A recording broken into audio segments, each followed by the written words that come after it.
Oke, Assalamualaikum warahmatullahi wabarakatuh. Jumpa lagi teman-teman, analis syariah. Jadi pada kesempatan kali ini kita akan menjawab pertanyaan saham apa yang bagus untuk dibeli atau saham apa yang bagus untuk pemula. Nah, ini akan kita jawab teman-teman berdasarkan pengalaman dan ilmu yang saya ketahui, dan tentunya buat teman-teman yang pemula ini bisa jadi rujukan, bisa jadi pelajaran buat kita untuk mulai trading atau investasi saham. Jadi seperti apa ulasannya, ikuti terus videonya.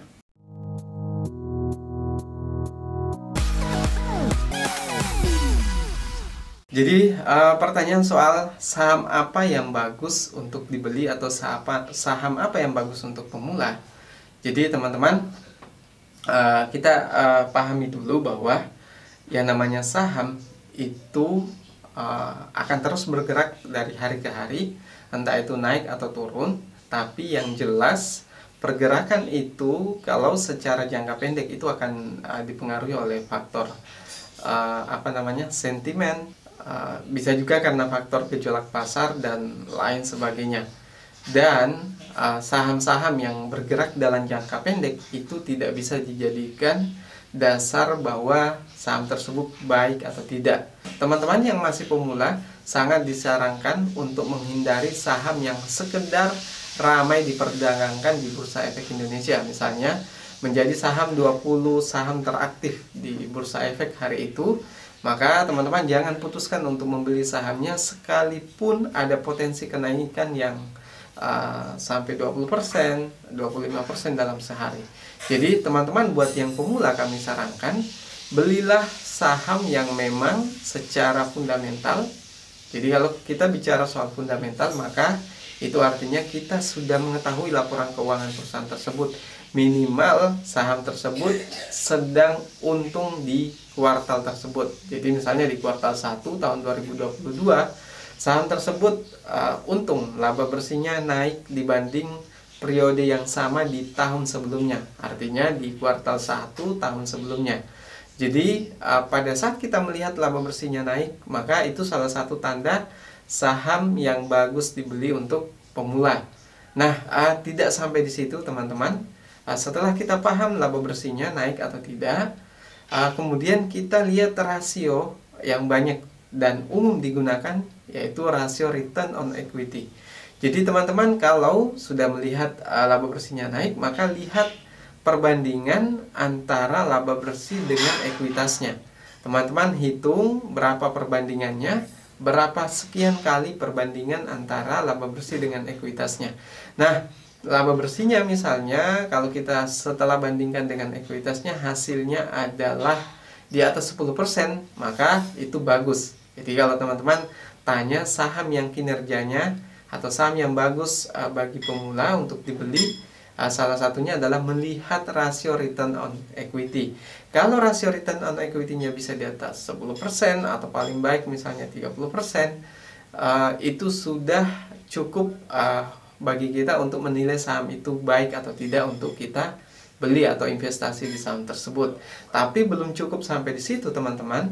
Banyak faktor yang kita lihat.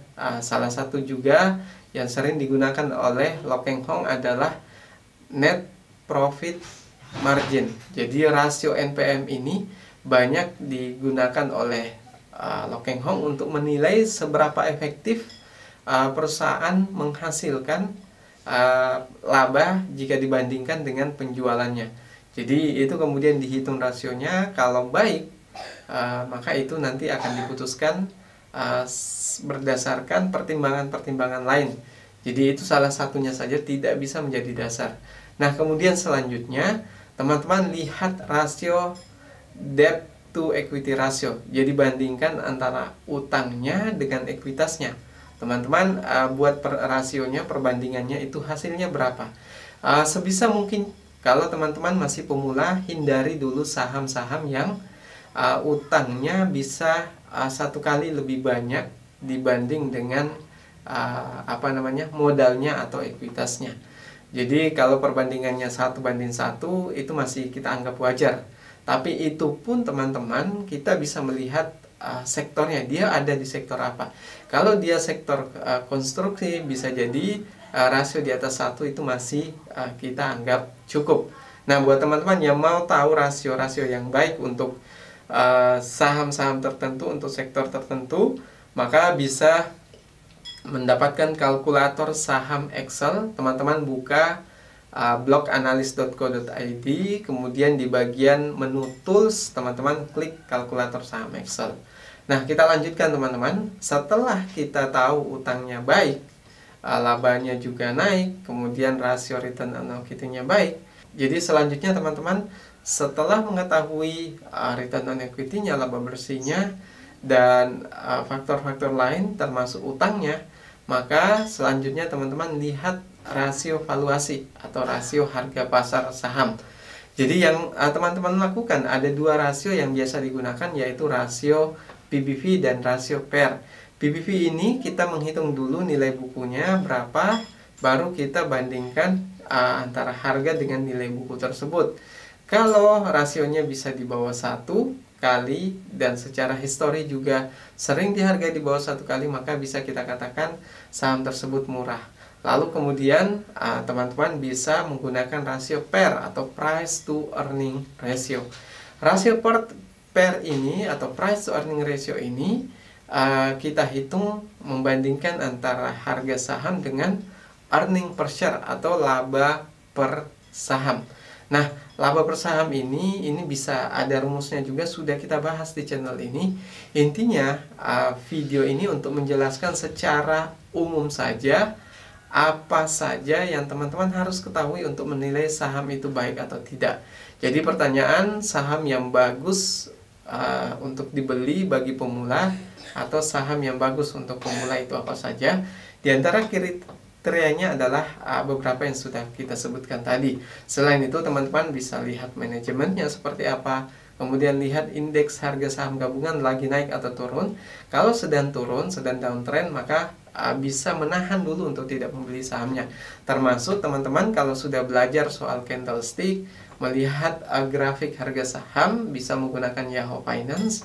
Teman-teman lihat kalau grafiknya lagi naik seperti ini, maka kita bisa memutuskan membeli atau tidak dengan syarat bahwa posisinya tidak berada di posisi puncak, dia baru mulai beranjak naik.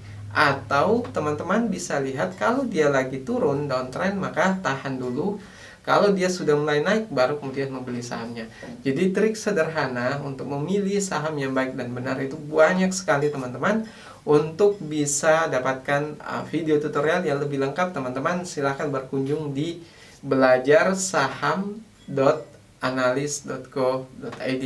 Oke teman-teman analis, mungkin itu yang bisa saya sampaikan terkait soal saham yang bagus untuk dibeli bagi pemula itu apa saja, dan soal nama-nama sahamnya kita lanjutkan nanti di video-video selanjutnya.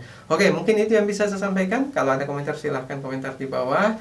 Kalau suka video ini jangan lupa berbagi ke berbagai sosial media, share linknya ke Facebook, TikTok, dan lain sebagainya. Oke teman-teman, mungkin itu yang bisa saya sampaikan. Sekian dari saya. Assalamualaikum warahmatullahi wabarakatuh.